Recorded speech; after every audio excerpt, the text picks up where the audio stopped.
Yud,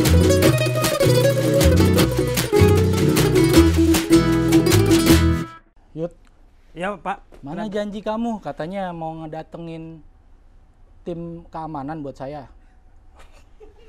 Saya makin deket tahun politik nih, makin banyak nih orang yang ngikutin saya di jalan. Saya butuh pengawal. Butuh apa? Pengawal. Bapak, mohon maaf. Ini dari jam 11 nih kantor hawanya tegang banget, Pak. Bapak kok bisa ngomong begitu tiba-tiba opening ini? Kenapa? Pembukaan.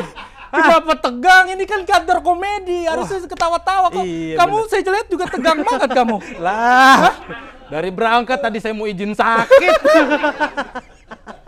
Iya dah, bener ya ampun, ya ampun. Nggak usah tegang-tegang. Ini 2024 makin deket. Betul Pak. Kamu kan tahu saya mau nyalek. Iya. Saya butuh pengawal kemana-mana. Oke, kalau Soalnya begitu. udah mulai banyak yang ngikutin saya. Orang itu. Debt collector. Emang Bapak banyak utangnya. cicilan ADV saya nunggak 3 bulan. Yang nggak usah butuh pengawal itu mah bayar aja Pak. Bayar nggak punya duit saya. Duit saya kan semuanya udah ke politik. Oh iya benar, untuk rakyat. Untuk demi 2024 dekat dengan rakyat. Nanti saya cari deh kalau begitu. Mau saya cari sekarang? Sekarang aja. Sekarang? Katanya. Udah ada sebenarnya Pak kandidatnya. Udah ada? Ada. Mau langsung saya panggil aja? Oke nggak nih? Saya undang. Kok bisa ditanya oke nggak nih? Loh, kan saya yang mau membutuhkan jasa. Betul. Boleh dong, saya punya kriteria. Oke nggak nih? Nanti saya bawa orangnya kemari Pak, biar Bapak lihat langsung, Bapak pegang-pegang langsung, Bapak raba-raba langsung dah. Nah. Pas apa enggak nih buat nemenin Bapak kemana-mana. Iya. Gitu ya. So, saya butuh yang nempel banget. Oh nempel banget? Iya. Kalau bisa pipi ketemu pipi. Maksudnya saya kemana aja nih, ini orang harus standby. Gitu? Iya. Buruan, Ya saya udah, banyak waktu nih. Oke, kalau begitu. Bentar ya Pak ya, Iya. saya izin.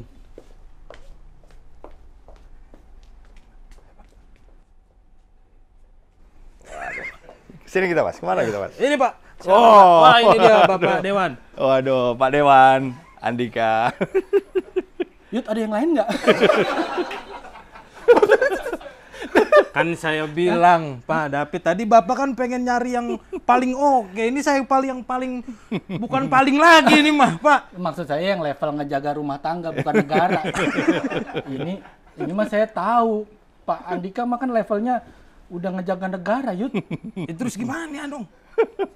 Pak, Iya. mohon izin, Pak Andika. Boleh duduk dulu, Pak? Oh ya, enggak, bukan yang ngawal tadi. Katanya Katanya mau ngawal. Saya dengar katanya perlu pengawalan. Ya. Nah kan ngomong asal-asalan sih Bapak. saya tadinya butuh pengawal biar hidup saya lebih aman. Oh iya. Kalau pengawalnya Bapak kayaknya nggak aman dah, Pak. Buat diri saya. Saya jadi takut ngapa-ngapain ntar. Bapak silakan duduk. Tapi nggak ada debt collector, nggak ada ya? Insya Allah nggak apa. Mohon maaf Bapak. Kenapa di bawah? Bapak kenapa? Panglima. Iya, Bapak kalau di bawah saya makin di bawah lagi Pak.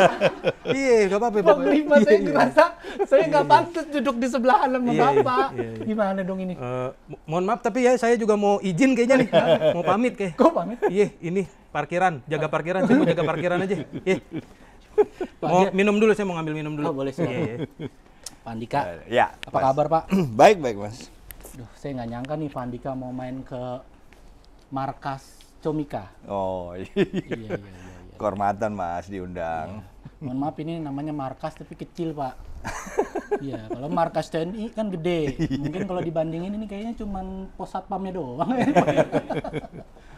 Silakan tidak. Aduh. Izin Pak. Waduh, terima kasih Mas. Lanjut ngobrol aja. Iya, kan jadi diliatin kita ngasih air ini. Ya ampun. Kok di gelas? Di mana biasanya? Tentara mah di ini di botol yang stainless kaleng itu. Itu yang dia sebut perang. Yang enggak udah. Ya masa Boleh. lagi kondisi Enggak, aduh, begini. ini udah bagus Mas, udah bagus. Kasih Pak. Ini kalau biasanya Sehat-sehat semua nih Mas. Sehat air Alhamdulillah. Karena minumnya air putih ya. Pak. Iya. putih, Pak. Cuma biasanya kalau tamunya yang lain bukan Bapak, ini saya celup jempol saya Pak. Gitu. Kalau ini kan saya kagak berani. Karena Ini kalau lu ngelakuin itu Yud, lu celup ntar pala lu yang dicelup. Bener lo. Dan main-main lo. Karena saya nih Pak, nih langsung aja nih Pak saya ngomong. Saya pernah lihat Pak Andika waktu di media waktu kemarin apa tuh istilahnya? Yang di Bali apa namanya tuh Pak? G20. G20. Bapak kayak apa istilahnya tuh Pak? Sidak ke pinggir laut kalau nggak salah. Ada hutan mangrove. Iya. Sumpah Pak, mohon maaf saya pengen ketawa Pak. Oh, karena? Karena saya pikir nggak ada orang. Begitu Bapak ngomong, apa Pak? Bapak nanya kayak Bapak ngomong ke arah hutan gitu, tiba-tiba ada yang nyaut. Ya, kalau nggak salah disemprit. Dari sebelah saya disemprit dulu. Untuk saya supaya tahu, coba posisinya di mana. Baru ada suara dari dalam. Kaget nggak lu? Hutan Yud. Pak Andika ngomong, tiba-tiba ada yang nyaut. Kalau kita kan kaget, orang dari mana tuh? Tiba-tiba ada yang nyaut. Itu emang ngecek Pak ya? Ya. Prosedur? Betul Mas, kesiapan. Kesiapan. Supaya kita yakin bahwa mereka yang kita tugaskan itu sesuai dengan tempat mereka. Udah berapa lama kerendam tuh Pak orang? Anggota yang di situ Pak. Yang muncul di pikiran saya kan Pak, mereka udah berhari-hari di situ. Ya, kita masuk hari H-10. Waktu itu kalau nggak salah pengecekan hari H-3. Jadi udah 7 hari lah. Nggak pada melar badannya Pak? Tapi kan mereka ada rotasinya Mas. Oh, diganti? Harus. Kalau nggak mereka kelelahan. Oh gitu. Malah nggak siap untuk tugas. Di rotasinya gimana Pak? Teriak? Tolong! Gitu. Udah disiapin Mas. Udah disiapin. Pokoknya satu titik itu biasanya 2 shift. Jadi kita atur misalnya pergantian shift jam berapa, setelah makan pagi jam 7, ntar 24 jam kemudian ganti lagi. Gitulah. Ini di sini kagak ada. Hah? Kagak ada orang yang nyamar, jangan-jangan ada nih takutnya. Kalau Bapak panggil tahu-tahu nyaut dari situ. Dari pot, dari mana? Iya. Kayaknya lagi ngumpet di toren dah. Iya. Takutnya jadinya. Tapi Pak Andika tadi kan kesini masih kena macet. Coba. Iya. Harusnya kan bisa pakai heli. Oh betul. Turun pakai seling gitu. Kayak Jackie Chan. Iya. Ternyata masih kena macet. Masih kena Pak macet. Andika. Masih Mas, Oh. masih. Ininya mati, wuk wuk gitu ya. Kan ada wuk wuk biasanya. Iya bener kan? Enggak pakai Mas. Nggak pakai. Wih, membuktikan Pak Andika rakyat juga kayak kita loh. Wih. Masih mau macet-macetan. Iya. Iya. Oh mau ya. Kalau saya jadi bapak sih nggak mau. Pak Andika, Ya. mohon maaf nih, emang kan ini konten kita nih banyak bercandanya. Ya. Saya mau ngetes level bercanda Bapak. Oh, gitu. Ya, gimana nih Yud? Iya boleh. Sebenarnya boleh nggak sih Pak? Boleh, Ya, boleh. emang boleh Pak, Jenderal TNI dibecandain? Boleh. Ah, bener Pak. Boleh. Bener Pak? Bener.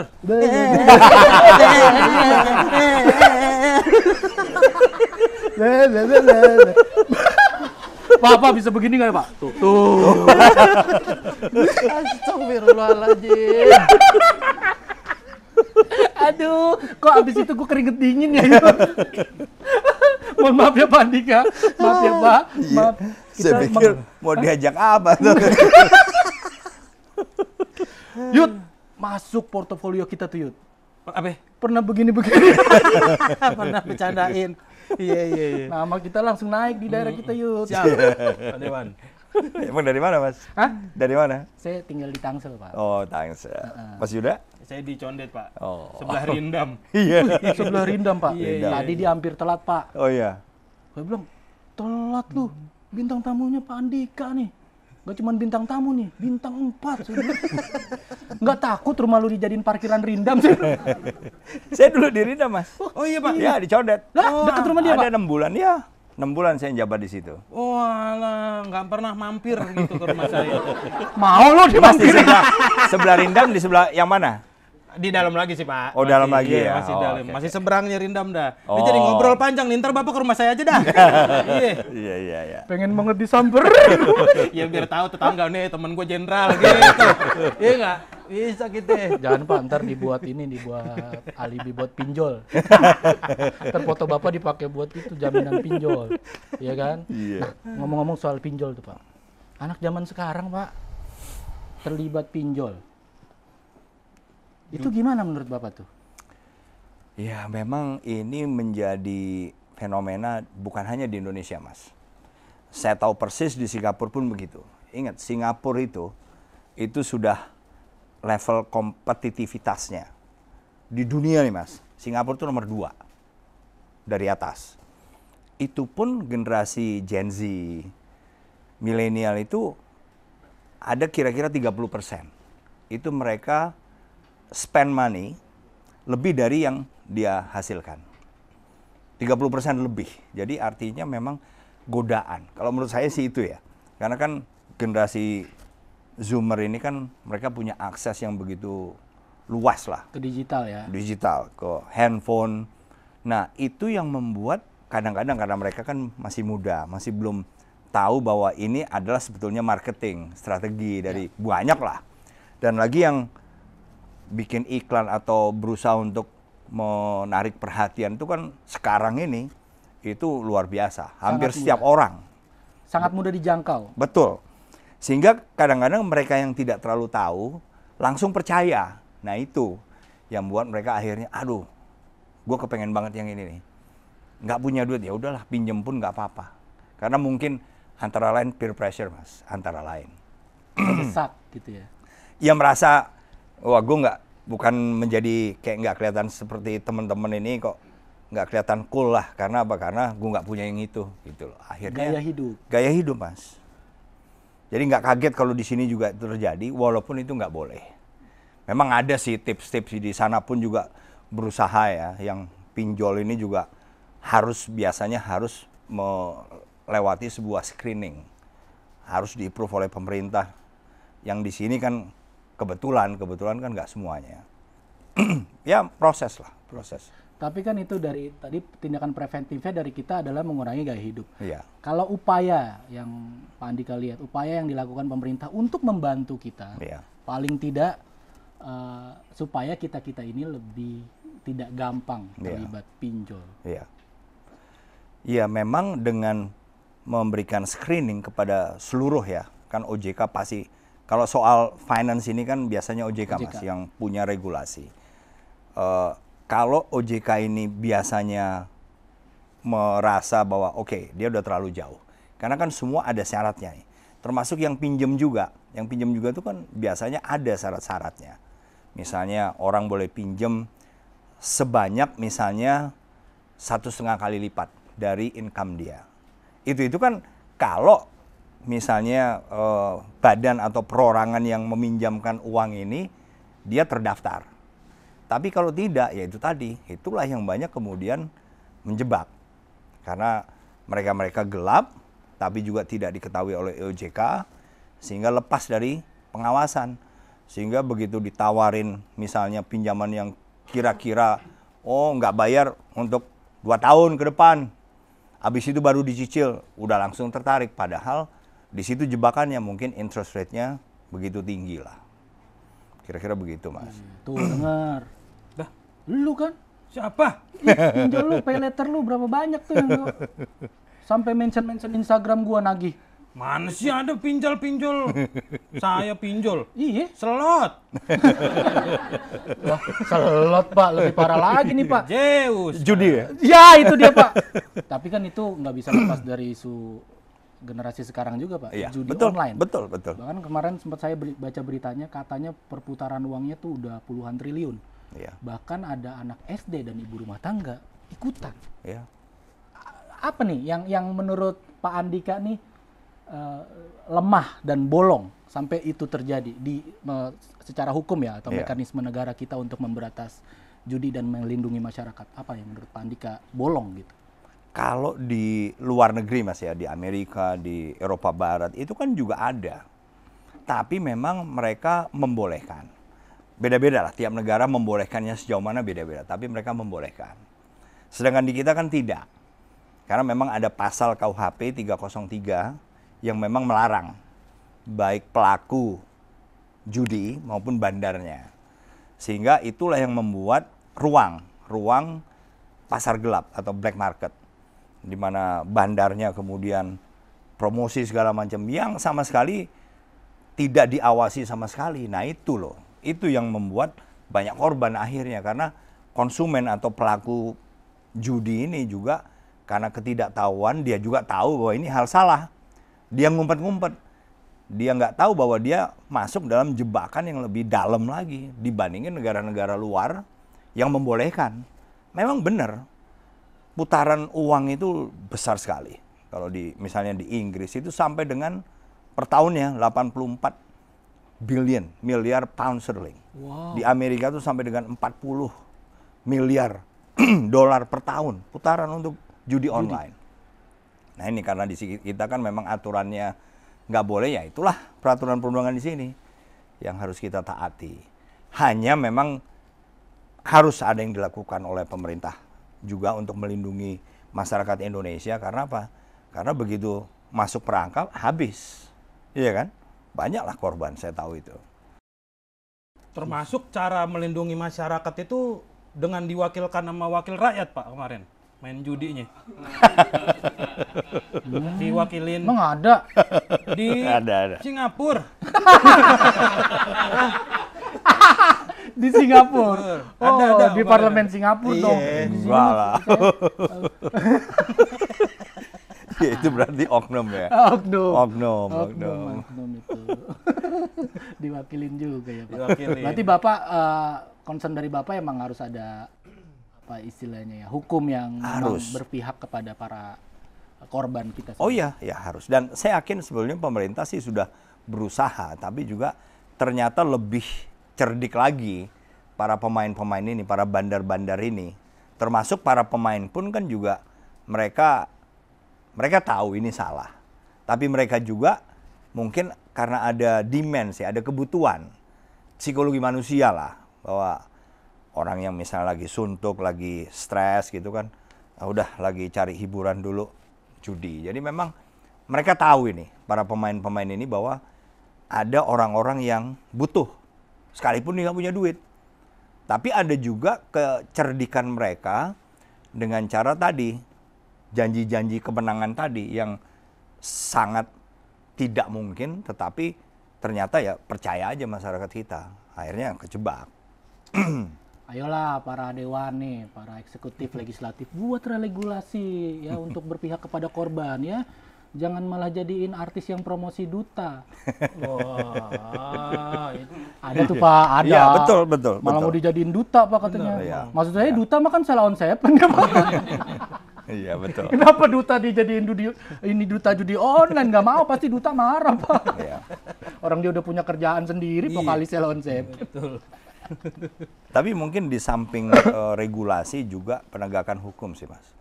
Menurut saya itu juga benar-benar ditegakkan sehingga orang belajar, oh yang di sana ketangkep tuh. Jangan tebang pilih. Jangan tebang pilih, itu judi, dia pelakunya ya kena sesuai dengan pasal yang memang kita punya di KUHP. Ya udah tegakkan sehingga lama-kelamaan itu akan menjadi seperti beredarnya buah pembicaraan dari mulut ke mulut. Sehingga lama-lama mereka, waduh jangan deh, sebab konsekuensinya seperti itu tuh, gitu. Iya. Ya, jangan lembek gitu. Iya, Pak, ya. betul sekali. Ngobrol sama Pandika ternyata santai ya. Santai, ternyata santai. Ya, Pak, diminum dulu, Pak. Iya, Gimana? silakan Pak. Tidak setegang yang saya pikirkan. Luas santai. Padahal yang ada di kepala kita nih, Pak. Kita kan sama-sama tahu yang namanya background militer itu, kita sama-sama tahu. Kadang kita di grassroots nih mikirnya kaku. Oh gitu Agak ya. bisa dibecandain.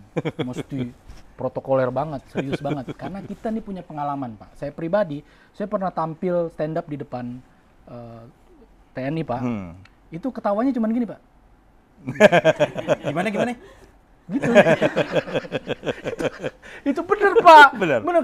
Saya namanya kita pelawak kan, ketawanya cuman kan keringet dingin, Pak. Jadi, wah, nggak lucu apa gue ya? Saya turun panggung, Pak. Nggak taunya begini, ternyata yang ngundang saya itu langsung nyamperin saya, Mas David, mohon maaf ya, tadi kita nggak ketawa ngakak tuh karena Pak Jenderal nggak ketawa. Oh. Artinya kan, masa ketawa aja kudu ngikutin Jenderal? Ya, Nunggu komandan. iya. Emang segitunya Pak? Maksudnya Enggak juga. kayak protokoler di TNI itu segitu kakunya harus ngikut semua gitu? Enggak juga, tapi memang mereka biasanya lihat kalau pimpinan yang tertinggi di sebuah acara, misalnya stand up comedy, ketawanya misalnya sopan, kan ada orang yang senyum doang. mereka ya mungkin nggak enak lah, nanti disangka nggak sopan dia, gitu. Oh, jadi ngejaga attitude di depan pimpinan. Betul. Kalau tadi teman-temannya Mas David kan, wah, ketawanya begitu disuruh ketawa lepas banget tadi. Oh ya, Kan? nggak ada attitude tuh semua. Mohon maaf ya Pak ya, ini kebablasan kayaknya nih teman-teman saya nih. Jangan gitu. Iya. Sampai wah. Jaga dong, sopan santun dong. Ini malah kebangetan lu. Iya Pak. Jadi gitu ya, intinya Betul, mereka Mas. tetap menghormati pimpinannya. Betul. Iya. Kalau Pak Dan biasanya mereka tahu kok. Kan nggak mungkin mereka baru kumpul saat itu. Kalau itu di satu tempat, biasanya di satuan misalnya. Mereka kan udah kenal satu sama lain. Juga komandannya misalnya udah tahu. Wah, berarti waktu itu komandannya galak tuh mungkin tuh. Oh, Nah, jadi mereka udah tahu kalau gue ketawa lepas bisa-bisa dihukum lah. iya. Gitu. Bisa-bisa gua yang dilepas. Silakan, mau kemana silakan. Jangan di kesatuan saya lagi. Bener-bener dilepas tugas. Tapi kalau Bapak gitu nggak? Enggak. Ayo. Bapak enggak gitu. Enggak. Santai ya. Kapan ngundang kita, Pak? Supaya kita nggak tegang-tegang. Karena susah Pak menghibur ya Yud ya. Iya, Iya, benar. betul. Iya, karena pengalaman saya juga, saya stand up waktu itu di TNI AU. Oh, bukan Iya. dari Rindam ya? Bukan, Pak. Stand up di situ itu pas lagi kompetisi Suci. Oh. Kompas TV. Ah. Close mic saya kan di situ. Ah. Itu yang bikin saya trauma. Saya nggak mau stand up depan tentara gitu. Susah banget ketawanya, Pak. Iya. Semakin itu eliminasi Pak. Iya, eliminasi. Saya keluar dari kompetisi. Oh. Deh, saya trauma dah pokoknya. Jadinya. Itu. Coba di Pak Andika kemarin. Iya, nggak ketemu, Ci. Ya, karena itu membuktikan Bapak tidak kaku. Karena yang saya lihat juga Bapak di keluarga juga sosok yang sepertinya punya keterbukaan. Karena kalau kami ini Pak, komedi itu kan kuncinya terbuka Pak. Ah. Kalau ada orang nih, misalkan kita mau mulai bercanda, tapi dia udah ngasih barrier tuh Pak, nutup diri. Ah. Kitanya susah Pak. Oh, gitu ya. Nah, kalau Pak Andika ini enak nih, Bapak mau diajak ketawa, bisa di gini-gini. Jadi kita jadi nggak takut untuk menyelam lebih dalam gitu ya kan? Iya. Saya baca juga di keluarga Bapak kelihatannya sosok kepala keluarga yang terbuka. Oh, gitu ya. Karena yang saya tahu Pak, saya punya keluarga juga Pak di apa namanya, di militer. Oh ya. Ada Pak. Oh. Keluarga istri saya tepatnya Pak. Oh, iya. Dia kaku banget Pak. Oh, gitu ya. Kalau di rumah nih Pak, manggil istrinya aja, Mama. Ini sumpah itu benar Yang Pak. benar. Sumpah Pak. Oh. Mudah-mudahan sih orangnya nggak nonton Pak. Saya deg-degan juga Pak. Ada Pak, angkatan laut Pak. Oh, gitu ya Angkatan laut panggilnya. Pak. Laksamana pangkatnya. Wah, gile. Mama. Pak, sumpah Pak. Saya kan pertama kali ke rumahnya jadi, hah, apa sukaku itu kan? Akhirnya saya masuk, Pak D. Pak D. Iya, kayak ini di rumah TNI apa di kerajaan sih saya bilang aku. Sekaku itu. Iya, bener Pak. Saya makan aja Pak. Jadi kayak berasa diliatin. Nggak bisa, aduh takut salah, table manner-nya segala macem. Bapak di rumah begitu nggak? Enggak sama sekali. Enggak, Pak Andika pasti enggak. Bunda. Beda itunya Beda doang. katanya doang. Iya, sama. Enggak, Pak, ini Kita ngobrol biasa. Ngobrol biasa? Sambil makan. Kayak tadi siang saya makan sama Angela, sama Andrew. Ambil ngobrol aja. Ini asik Bapak yang asik diajak ngobrol, ini nggak kaku. Iya, makanya. Saya dengar juga Bapak membebaskan anak-anak Bapak untuk terserah berkarir di bidang apa ya? Bebas bener sih enggak Mas. Kita dulu membantu menciutkan lah pilihan. Karena kan kalau kita nggak ciutkan, banyak banget lah. Sehingga nanti mungkin terlalu banyak yang harus kita kasih masukan. Dari kecil kan sebenarnya kita sudah pelajari kepribadian masing-masing anak, ya kan? Seperti Mas David juga lah. Pasti kan misalnya anak yang paling tua, pasti udah tahu lah kepribadian.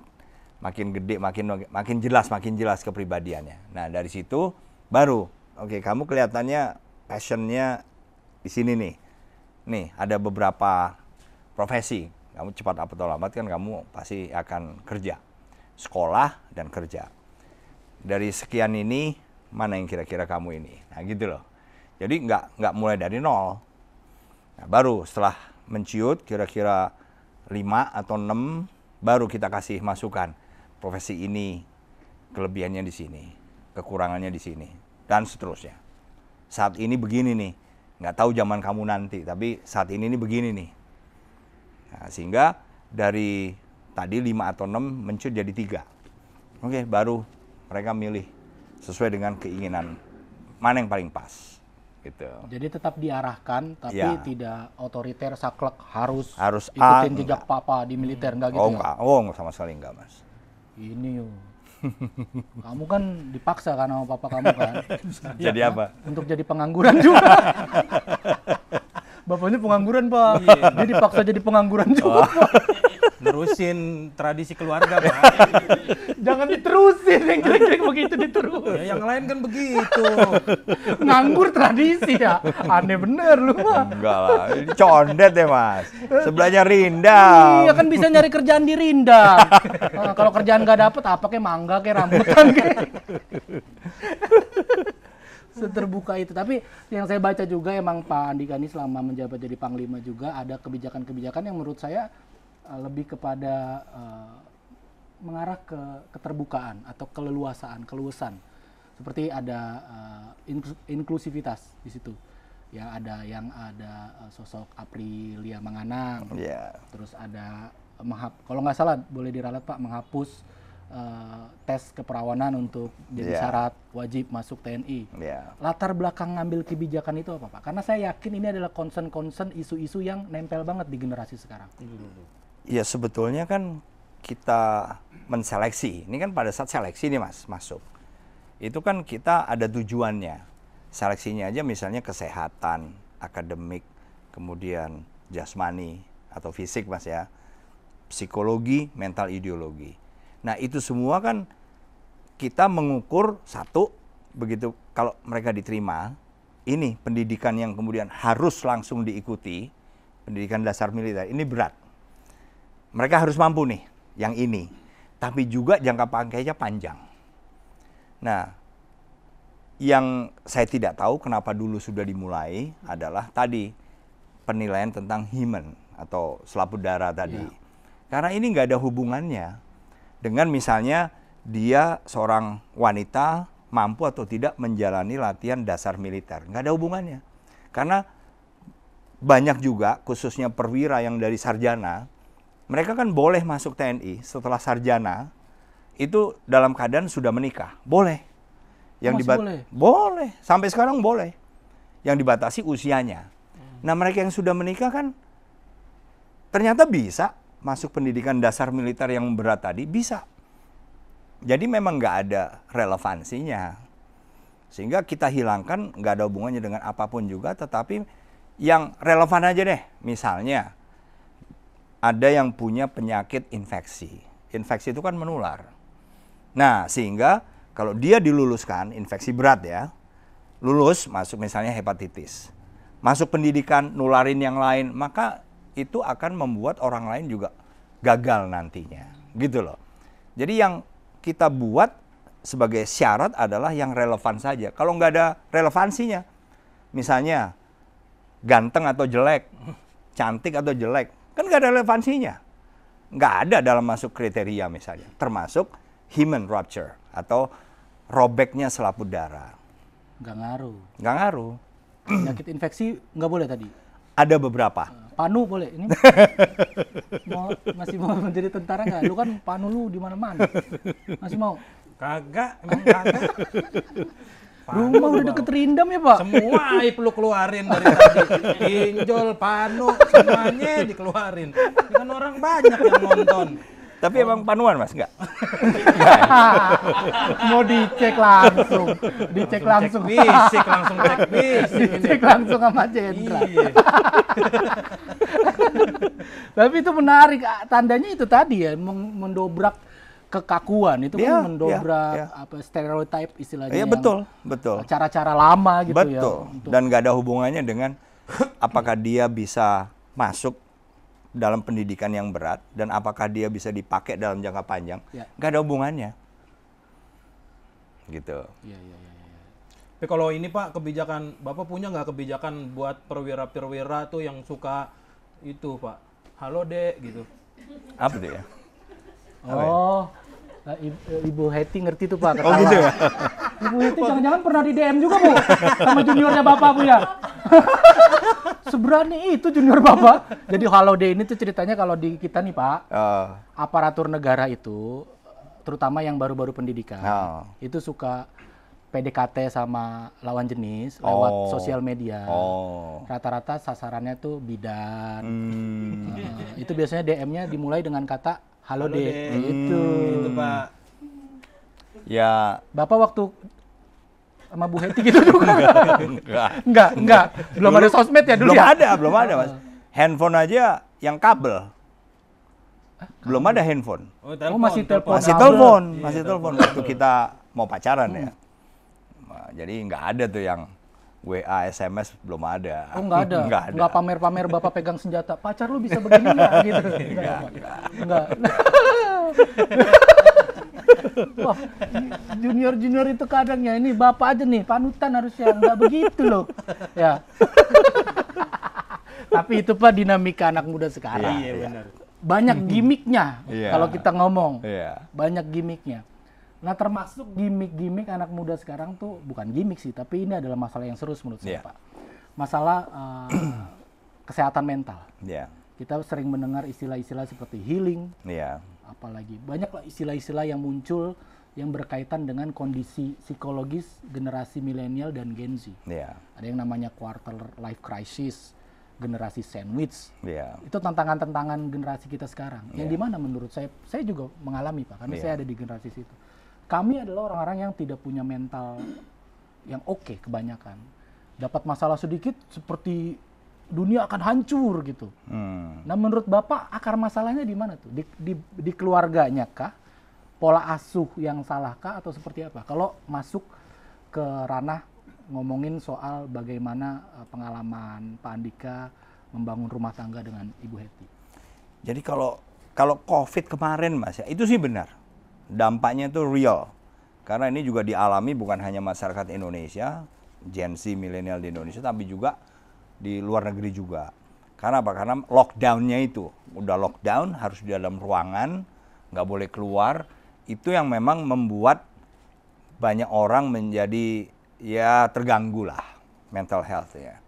Tetapi selain dari itu sebetulnya Mas, kan juga saya pelajari nih, apa sih yang mengganggu anxiety atau kecemasan tentang masa depan, pekerjaan dia. Terus itu kan juga hal yang kami cemaskan Mas. Saya merasakan, saya masih ingat sampai sekarang. Waktu sebelum lulus SMA aja sudah khawatirnya tuh, aduh gimana kalau orang tua saya meninggal. Kalau orang tua saya meninggal, kita makan apa nih? Nggak ada lagi yang cari uang. Itu sebelum lulus SMA tuh Mas. Kegalauan. Galau itu, iya. Terus saya nanti kerjanya apa nih? Itu benar-benar memang mengganggu. Jadi menurut saya baby boomers kan dari generasinya. Jadi mulai dari baby boomers sampai mungkin senior saya, yaitu the silent generation juga sama. Dan sampai sekarang juga mungkin sama. Karena memang kita belum tahu pasti apa yang akan terjadi. Hanya adik-adik sekarang ini kan punya sosial media. Bahkan anak-anak masih SD juga sudah pegang handphone. Nah sehingga itu yang mungkin diekspresikan di sosial media. Begitu diekspresikan, ketangkeplah sama algoritma. Nah algoritma itu yang kemudian mempelajari menjadi ini loh, karakteristik misalnya generation Z dengan milenial. Kami nggak ketangkep algoritma. Zaman saya masih kecil, surat Mas. Saya SMP aja masih kalau misalnya mengekspresikan perasaan pakai surat. Surat Mas. Benar-benar surat pakai tulisan. Dikirim pakai merpati gitu Pak. Biasanya kita nggak berani langsung ke orangnya, lewat teman. Yang kita kan kasihin dia tuh, gitu. Itu SMP masih surat Mas. Jadi boro-boro. Kalau kita kan males ya. Tapi kalau anak-anak cewek biasanya lebih rajin. Mereka punya diary, jadi nggak usah kirim surat. Kita nggak suka diary, jadi di sini aja.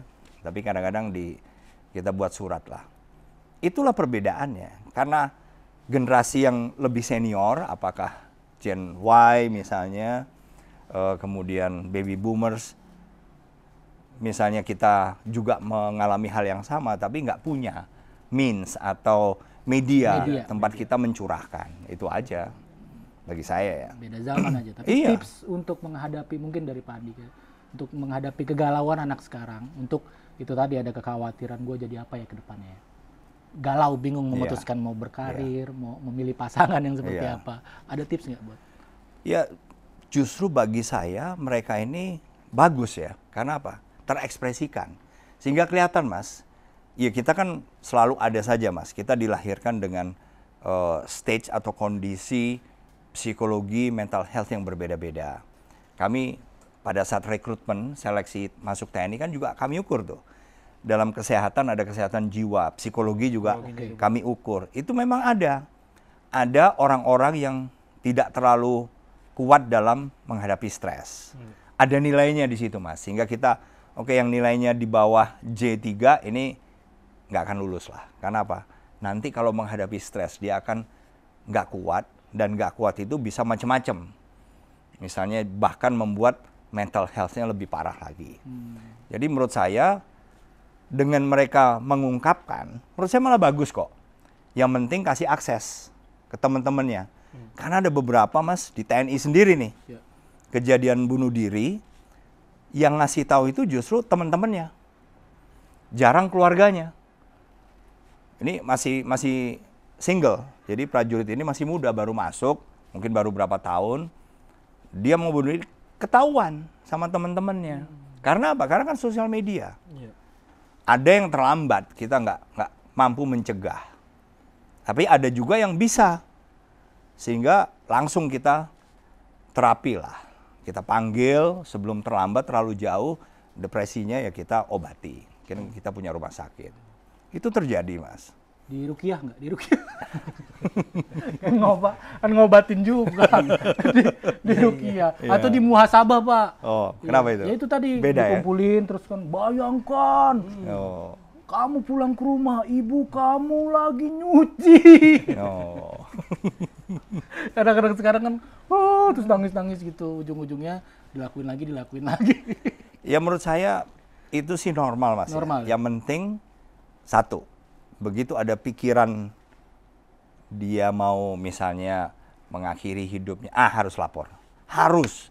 Supaya apa? Supaya ada yang nolong. Kita semua pasti sayang kok sama dia. Sepakat. Gitu loh, Mas. Mantap. Tapi kalau stres, semua ngalami. Semua ngalami. Ini juga orang-orang pada stres semua. Sama. Orang-orang kelihatan ya? Ngeluh mulu kerjaan tiap hari. Ya, orang-orang stres yang butuh di Kantor toksik, bos toksik, Iya. ngeluh mulu. Tapi nggak mau pindah kantor loh. Nah, iya benar. Generasi mengeluh kita ya. Benar. Karena Mengeluh sosmed. karena ada medianya. medianya. Ada medianya. Ada medianya. Betul. Iya. Bu Heti, Bapak suka mengeluh nggak, Bu, di rumah? Enggak. Tanya dong. Apa? Dia ngeluh nggak? Nah, yakin mau ditanya, Pak? Saya takut durasinya 2 jam nih, Pak. Iya, kalau mau ditanya kita beda episode. Iya. Panjang Nanti kita lagi. siapin 1 episode sendiri ya, Bu Heti. Tapi Bapak jangan dateng. Iya. Biar Bu Heti ngomongnya lebih lepas ya, Bu.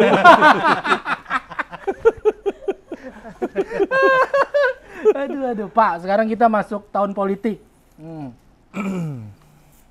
Saya sendiri, Pak, saya butuh media untuk 2024 dekat dengan rakyat. Saya sih nggak pede, Pak, tapi saya tetap berusaha. Kalau Bapak pede, Pak? PD. Enggak juga, Mas. Enggak juga. Kenapa, Pak? Ya karena memang saya sih tahu lah. Saya ini kan pendatang baru, Mas. Ini kan baru pertama kali saya nanti akan misalnya nyoblos. Dan pertama kali juga saya masuk dalam sistem politik nasional. Jadi saya benar-benar nggak punya target apa-apa. Kalau orang PD kan, oh ya saya bisa saya yakin jadi A. Aduh, kalau saya enggak lah. Saya maunya benar-benar mulai secara normal aja, seperti orang-orang lain juga. Dan disitulah mungkin saya pelan-pelan akan belajar. Berarti Bapak nggak pede? Enggak, saya enggak pede, Mas. Kalau PDI?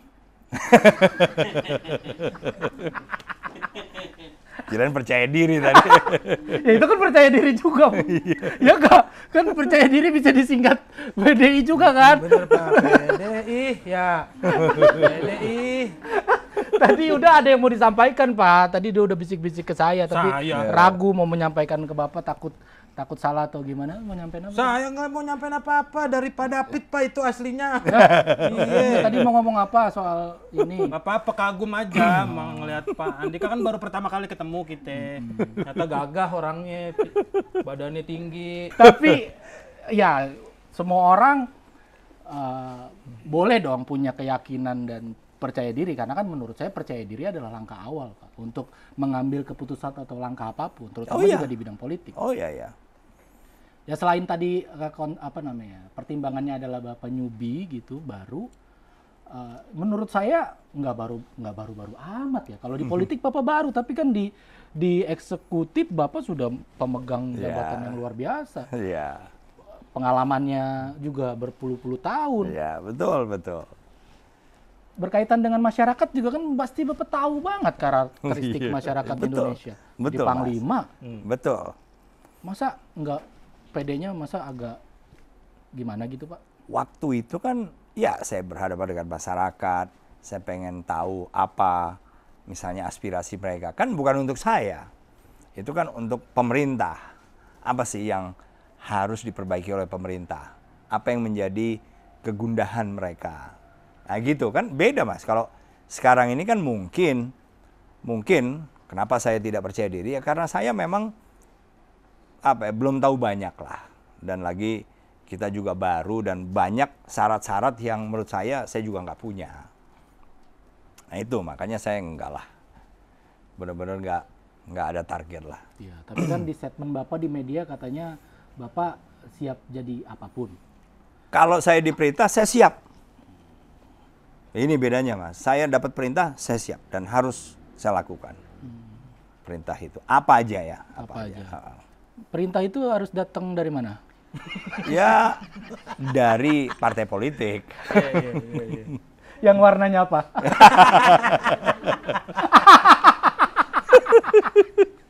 Iya. Enggak perlu dijawab. Iya, nggak harus dijawab sih Pak. Iya, kita mah orangnya terbuka ya. Mau dijawab di WhatsApp boleh nanti. Atau habis kamera off kita ngobrol lagi boleh. Standby kok kita sampai sore. Iya. Oke, Pak Andika, terima kasih banyak Pak. Iya, sama-sama. Nggak berasa Pak kalau ngobrol santai gini banyak ketawanya. Sama-sama Mas David. Tapi adanya Pak Andika di sini mematahkan stigma bahwasanya orang militer itu kaku, orang militer itu nggak bisa dibicarain, apa istilahnya protokoler banget. Istilahnya apa ya? Maksudnya rakyat kalau mau ketemu tuh kayak canggung. Saya terbukti kami rakyat biasa bisa ngobrol sedekat ini dengan Bapak, bisa bercanda gitu Pak ya. Baju sama lagi. Baju sama lagi, kita nggak janjian nih, bener nih. Iya. Tapi buat yang nonton mohon maaf nih ya, ini bukan berarti tadi omongannya Pak David, ntar kalau lu ketemu sama Pak Andika di jalan tiba-tiba, Pak Andika! Jangan begitu, jangan ditiru ya. Kita minta maaf kok ini. Iya, Ya, jangan ditiru tiba-tiba. ya. Jangan, kita aja belum tahu konsekuensinya apa di sini. Bisa jadi ada obrolan lagi sama timnya Bapak. Aduh, jangan suruh push up ya Pak. Saya orangnya lemah. Baik Pak Andika, terima kasih banyak. Sama-sama Mas David. Terima kasih banyak. Sama-sama. Mas Yuda, thank you. Terima kasih Pak. Sehat selalu Thank you. keluarganya, sehat selalu karirnya. Terima kasih, Semoga apa Mas. yang dicita-citakan akan dimudahkan oleh Tuhan untuk bisa tercapai. Amin. Intinya Amin. untuk 2024 ini kita semua ingin dekat dengan rakyat. Yap. Jadi janganlah cari musuh gitu Iya, ya. betul. Cari sebanyak-banyaknya kawan. Ya. Sampai jumpa di episode berikutnya. Assalamualaikum warahmatullahi wabarakatuh.